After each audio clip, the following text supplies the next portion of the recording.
नजर सब पर। नमस्कार, आप देख रहे हैं 10 न्यूज और मैं हूं बियाल मान। आज की बड़ी खबरें लेकर हम हाजिर हैं, बिना रुके बिना थमे। चलिए शुरू करते हैं फटाफट खबरों का सिलसिला।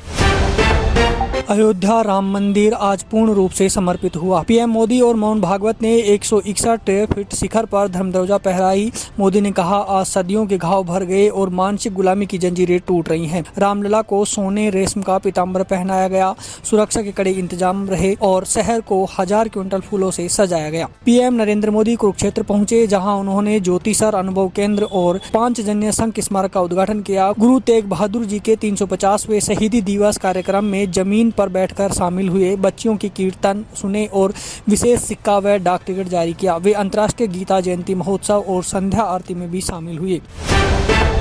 सुप्रीम कोर्ट ने उस ईसाई अफसर की अपील खारिज कर दी जिसने गुरुद्वारा जाने से इनकार किया था। कोर्ट ने कहा कि भारतीय सेना पूरी तरह सेकुलर संस्था है और धार्मिक गतिविधियों में सहयोग से इनकार गंभीर अनुशासनहीनता है। सीजेआई सूर्यकांत की बेंच ने कहा, ऐसा आचरण सेना में स्वीकार नहीं, इसलिए बर्खास्तगी उचित है। बंगाल सीएम ममता बनर्जी ने बोनगांव की एंटी-एसआईआर रैली में चुनाव आयोग पर पक्षपात का आरोप लगाया। उन्होंने कहा कि आयोग अब बीजेपी आयोग बन गया है। ममता ने चेतावनी दी कि यदि बंगाल में उन्हें चुनौती दी गई तो वह देश भर में बीजेपी की नींव हिला देगी। उन्होंने दावा किया कि सीएए के तहत मतुआ समुदाय के वोट खतरे में पड़ेंगे।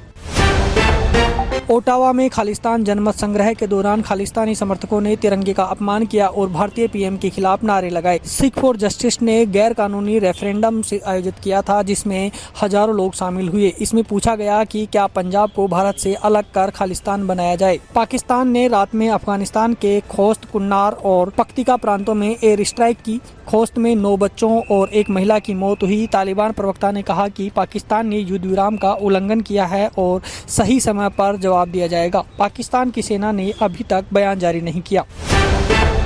अमेरिका के गवर्नर पद के उम्मीदवार विवेक रामास्वामी ने शिक्षा व्यवस्था पर चिंता जताई। रिपोर्ट के अनुसार 12वीं के सिर्फ 22% छात्र मैथ्स में अच्छे हैं। रामास्वामी ने कहा कि औसत चीनी छात्र अमेरिकी छात्र से 4 साल आगे हैं। उन्होंने इसे शिक्षा संकट बताते हुए सुधार की मांग की। इथियोपिया के हेली गुब्बी ज्वालामुखी के 12,000 साल बाद फटने से 15 किलोमीटर ऊंचा राख का गुबार उठा। हवा के बहाव से यह बादल यमन, ओमान होते हुए भारत के पश्चिमी राज्यों और दिल्ली एनसीआर तक पहुंच गया। एयर इंडिया ने सुरक्षा कारणों से 11 उड़ानें रद्द की। आईएमडी ने बताया कि गुबार शाम तक भारत से हट गया। शांति समझौते पर चर्चा चलने के बावजूद रूस ने यूक्रेन की राजधानी कीव सहित कई क्षेत्रों में भारी मिसाइल हमले किए। इससे बड़े पैमाने पर नुकसान हुआ। यूक्रेन ने कहा कि यह हमला वार्ता की प्रक्रिया को कमजोर करने की कोशिश है और रूस भरोसे लायक नहीं दिख रहा। कनाडा के पीएम मार्क कार्नी 2026 की शुरुआत में भारत दौरे पर आएंगे। दक्षिण अफ्रीका में हुए G20 शिखर सम्मेलन के दौरान पीएम मोदी ने उन्हें निमंत्रण दिया, जिसे उन्होंने स्वीकार किया। दोनों देशों ने व्यापार, टेक्नोलॉजी, रक्षा और अंतरिक्ष सहयोग बढ़ाने पर सहमति जताई। इससे संबंधों में जमी बर्फ पिघलती दिख रही है। भारत से प्रकाश पर्व पर पाकिस्तान गई 48 साल की सरबजीत कौर लौटकर नहीं आई। जांच में पता चला कि उन्होंने 9 साल पुराने रिश्ते के साथी नासिर हुसैन से शेखपुरा में निकाह कर लिया और अपना नाम नूर हुसैन रखा। पाक पुलिस को शक है कि कहीं वह भारतीय एजेंट तो नहीं। मामला सीमा हैदर जैसा प्रतीत हो रहा है। असम विधानसभा में सीएम हिमंत बिस्वा शर्मा ने कहा कि मशहूर सिंगर जुबिन गर्ग की मौत हादसा नहीं, हत्या थी। एक आरोपी ने उन्हें जान से मारा और अन्य लोगों ने मदद की। एसआईटी अब तक 7 गिरफ्तारियां कर चुकी है और 252 गवाहों से पूछताछ हुई है। जुबीन सितंबर में सिंगापुर में तैरते समय मृत पाए गए थे। पंडित नवल किशोर शर्मा राजकीय पीजी कॉलेज दौसा में आयोजित अंतर्राष्ट्रीय संगोष्ठी में विशेषज्ञों ने एआई और मानव संवेदनाओं पर महत्वपूर्ण विचार रखे। कीनोट स्पीकर अनुकृति शर्मा ने कहा कि एआई जानकारी तो दे सकता है, पर मानव की करुणा और निर्णय क्षमता का विकल्प नहीं। उन्होंने विद्यार्थियों से पुस्तकें और कक्षा संवाद को प्राथमिकता देने की अपील की। कुलपति प्रोफेसर टंकेश्वर कुमार और कलेक्टर देवेंद्र यादव ने भी एआई के जिम्मेदार उपयोग पर जोर दिया। What are the information? Because human give you that empathy, human gave you that touch, human gave you that sense of responsibility, and they show that how they are responsible towards your questions. So that is why certainly we cannot replace human role with AI in any ways. Not today, not tomorrow. It is just impossible. Because if we will talk about a few themes like emotions, empathy, experiences, they all are the core of a human being, but not of AI. AI can give you the responses. I can say in today's situation, artificial intelligence is actually working like a brain, a process. But the human is actually working like a heart who is caring for our questions, who is caring for our emotions. And in these situations where we are seeing daily stress and the hassle, there are lots of hassle in our lives, we really need that care factor more in our lives than AI. So I am in a different view on the role of AI, that yes, we can use AI, but in a limit. That will be always better, because over digitalization and over, हम हिंदी में भी कहते हैं अति हर चीज की बुरी होती है.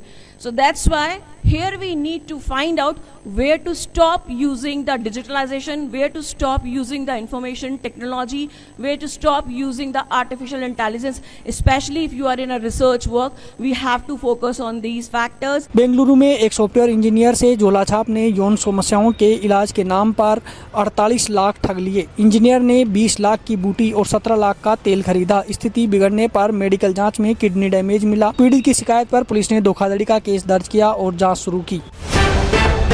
इंडिया गेट पर प्रदूषण विरोधी प्रदर्शन के दौरान कुछ लोगों ने नक्सली हिडमा के समर्थन में नारे लगाए और पुलिस पर पेपर स्प्रे किया. दिल्ली पुलिस ने एफआईआर में बीएनएस धारा 197 जोड़ी है, जो राष्ट्रीय एकता को खतरे में डालने से जुड़ी है. पोस्टर और नारों के आधार पर अर्बन नक्सल कनेक्शन की जांच शुरू हो गई है. राजस्थान और एमपी के कई शहरों में तापमान 10 डिग्री के नीचे पहुंच गया. फतेहपुर में न्यूनतम 5.8 डिग्री दर्ज हुआ.